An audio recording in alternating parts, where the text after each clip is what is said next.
Hi friends, ഞാനിന്ന് പുറമേ നല്ല ക്രിസ്പിയും ഉള്ളിൽ നല്ല സോഫ്റ്റും ആയിട്ടുള്ള നെയ്പ്പത്തലിൻ്റെ റെസിപ്പി ആയിട്ടാണ് വന്നിട്ടുള്ളത്. അപ്പോൾ അതെങ്ങനെയാണ് റെഡിയാക്കുന്നതെന്ന് നോക്കാം. വീഡിയോ ഫുള്ളായി കണ്ടതിന് ശേഷം ഇഷ്ടപ്പെടുകയാണെങ്കിൽ ലൈക്ക് ചെയ്യാനും ഷെയർ ചെയ്യാനും സബ്സ്ക്രൈബ് ചെയ്യാനും മറക്കരുത്. കൂടെ തന്നെ സബ്സ്ക്രൈബ് ബട്ടൻ്റെ തൊട്ടടുത്തുള്ള ബെല്ലൈക്കൺ ഒന്ന് പ്രസ് ചെയ്ത ശേഷം അതിലുള്ള ഓൾ എന്നുള്ള ഓപ്ഷൻ ഒന്ന് എനേബിൾ ചെയ്ത് കൊടുക്കണേ. അപ്പോഴാണ് ഞാനിടുന്ന വീഡിയോസിൻ്റെ ലിങ്കെല്ലാം എല്ലാവർക്കും കറക്റ്റായിട്ട് ലഭിക്കുന്നത്. ഇതിനായിട്ട് ആദ്യം നമുക്ക് തേങ്ങയും ചുവന്നുള്ളിയും നല്ല ജീരകവും കൂടെ ഒന്ന് ചതച്ചെടുക്കണം. 1 ടീസ്പൂൺ നല്ല ജീരകമാണ് എടുത്തിട്ടുള്ളത്. പിന്നെ ഒരു 20-22ഓളം ചുവന്നുള്ളി എടുത്തിട്ടുണ്ട്. പിന്നെ ഒരു 4 ടേബിൾ സ്പൂൺ തേങ്ങയും കൂടെ എടുത്തിട്ടുണ്ട്. അതെല്ലാം നമുക്ക് കൂട്ടി വേണമെങ്കിലും എടുക്കാവുന്നതാണ്. ഇതെല്ലാം കൂടെ ജസ്റ്റ് ഒന്ന് ചതച്ചെടുക്കാം. നമുക്കിനി ഇതിലോട്ടുള്ള മാവൊന്ന് കുഴച്ചെടുക്കണം. അതിനായിട്ട് ഒരു ബൗൾ എടുത്തിട്ട് അതിലോട്ട് 1 കപ്പ് മൈദ ഇട്ട് കൊടുക്കുകയാണ്. ഇതിലേക്ക് 1 കപ്പ് തന്നെ റവയും ചേർത്ത് കൊടുക്കാം. മൈദയും റവയെല്ലാം ഈക്വൽ അളവിലാണ് എടുത്തിട്ടുള്ളത്.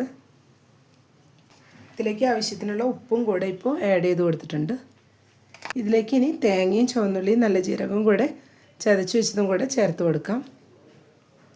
നമുക്കിനി ഇതിലോട്ട് കുറച്ചായിട്ട് വെള്ളം ചേർത്തിട്ടൊന്ന് എല്ലാം കൂടെ കുഴച്ചെടുക്കണം. ഇതെല്ലാം കൂടെ ആദ്യം ഒന്ന് മിക്സ് ചെയ്ത് കൊടുക്കാം. എല്ലാം കൂടെ ഒന്ന് നന്നായി മിക്സ് ചെയ്ത് കൊടുത്തിട്ടുണ്ട്. ഇനി നമുക്ക് ഇതിലോട്ട് വെള്ളം ചേർത്തിട്ടൊന്ന് കുഴച്ചെടുക്കണം. നല്ല തിളച്ച വെള്ളം ചേർക്കേണ്ട ആവശ്യമില്ല. നമ്മൾ കൈ തൊടുമ്പോൾ ചൂടുണ്ടായിരിക്കണം.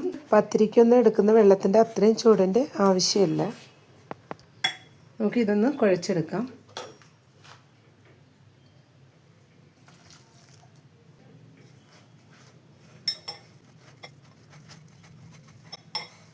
നമ്മൾ പത്തിരിക്ക് കുഴച്ചെടുക്കുന്ന മാവിൻ്റെ അതേ ഒരു കൺസിസ്റ്റൻസിയിലാണ് മാവ് വരേണ്ടത്.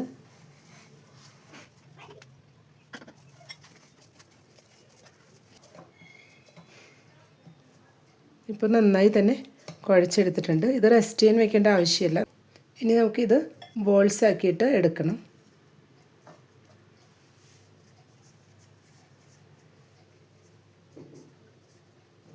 ഇതുപോലെ ഓരോ ബോൾസാക്കി എടുക്കാം.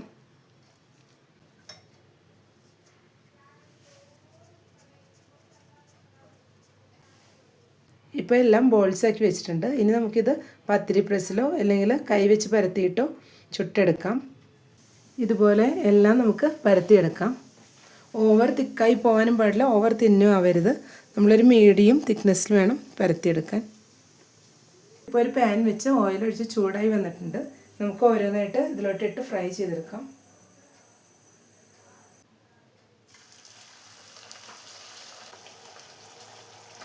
ഇപ്പോൾ ഇത് പൊള്ളച്ച് വന്നിട്ടുണ്ട്. അപ്പോൾ ഇതൊന്ന് മറിച്ചിട്ട് കൊടുക്കാം.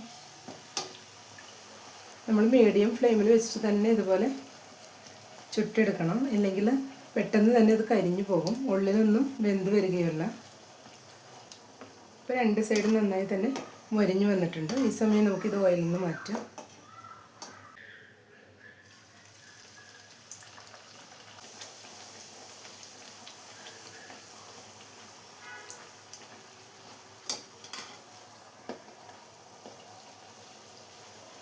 ഇതുപോലെ ഓരോന്നും നമുക്ക് ചുട്ടെടുക്കാം.